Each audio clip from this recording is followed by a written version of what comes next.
everybody. This is Joe Joseph, and this is the DailySheeple.com's news shot. Fee.org reports governments can theoretically destroy all wealth in the world in 1 year. Yeah, they can do that. They can destroy all the debt, wipe it all away. You know, these are things that, of course, that would be the good side. But, of course, the bad side, wiping out all wealth, not so good. And, unless you're one of the many out there, you know, not just Americans, but worldwide, that really don't have any wealth, you know, that scrape by and do their best to survive considering the circumstances. But it says a recent article pointed out that spiders could theoretically eat every human on Earth in 1 year. Theoretically, of course. It's shocking that governments can also theoretically destroy all of the wealth in 1 year. It goes on to say governments are quite literally all around us, even governments within governments. And there's one in your town, one in your home, one in your office, another in your county, another in your state. And then the biggest one, of course, is the federal government. And around the globe, governments even get together and act to make war or bail out their friends and even regulate people. All of them keep growing every year in good times and bad, and they all get more powerful, more invasive, more inquisitive about your life and your finances. And there's a good chance that at least one government is staring at you right now, sizing you up, eyes glistening in the shadows, ready to pounce on your wealth and liberty. Let me stop there. Because governments, my friends, can't live on its own. It needs us. It needs human labor. It needs people that go and earn a wage and then pay their taxes in order to keep on going. The problem is AI is going to be taking a bunch of that out. That's not the short-term problem, no.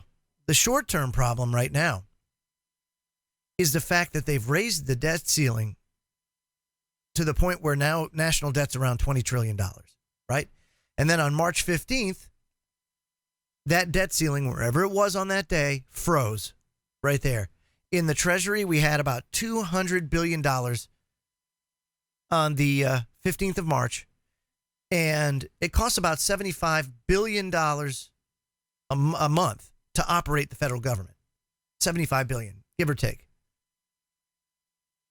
So what that means is you have, in the next 2.5 months or so, maybe 2.5 months, you have to do something that many congressmen do not want to do, which is vote for a debt ceiling increase. And it's going to cause problems. Now, to what extent, I don't know. But if it gets the markets riled and there's volatility, then what happens? A lot of wealth is wiped away in an instant. Why? Because it's all, really, if you think about it, it's all fake. It's not real wealth. It's just wherever you are that day on Wall Street, that's where you stand. And it's all paper. There's not much tangible to it.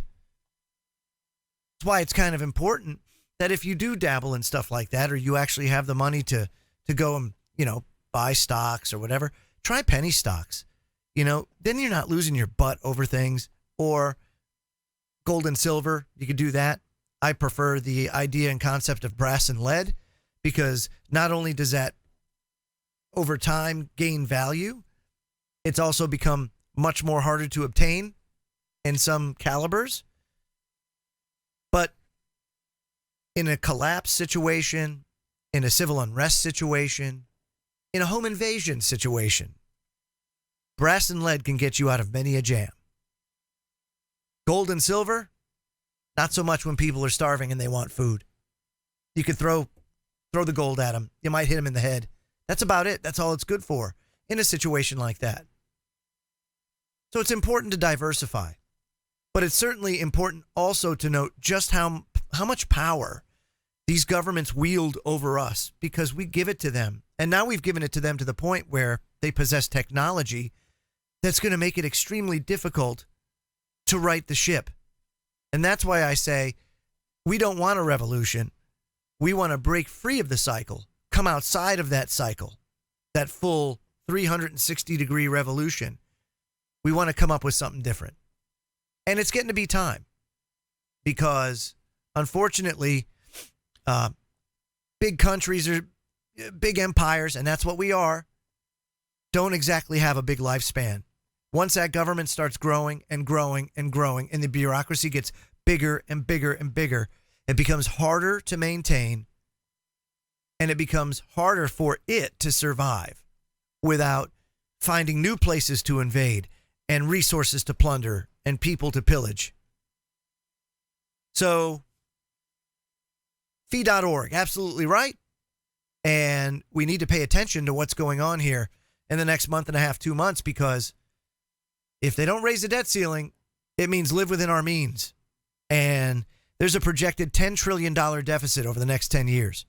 So, be interesting to see how they balance the books. I'm Joe Joseph. This was the DailySheeple.com's News Shot. I'll have one again for you real soon. Take care, everybody.